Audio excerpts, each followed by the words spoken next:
আচার তো অনেক রকমের বানিয়েছেন, কিন্তু এইভাবে কি কখনো কাঁচা পাকা আমের টক ঝাল আচার বানিয়েছেন?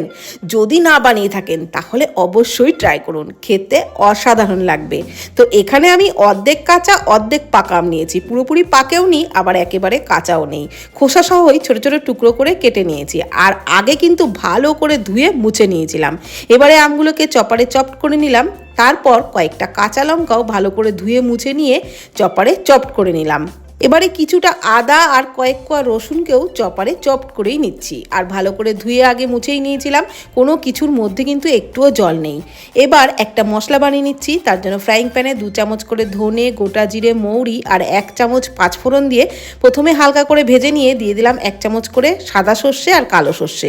সর্ষে দিয়ে কিন্তু একদমই বেশি ভাজা যাবে না, একটু নাড়াচাড়া করে নামিয়ে ঠান্ডা করে আধ ভাঙা করে মশলাগুলোকে গুঁড়ো করে নিলাম। এবার ফ্রাইং প্যানে বেশ খানিকটা সর্ষের তেলের মধ্যে একটু কালো জিরে আর হিং দিয়ে নেড়েচেড়ে দিয়ে দিলাম ওই আদা রসুন কুচি।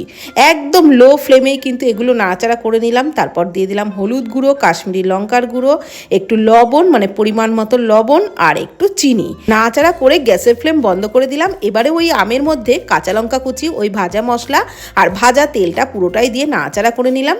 আচারটা যাতে সারা বছর ভালো থাকে সেই জন্য একটু ভিনিগার মিশিয়ে নিতে হবে। তারপর কাচের বয়ামের মধ্যে রেখে মাঝে মাঝে রোদে দেবেন, খেতে দারুণ লাগবে।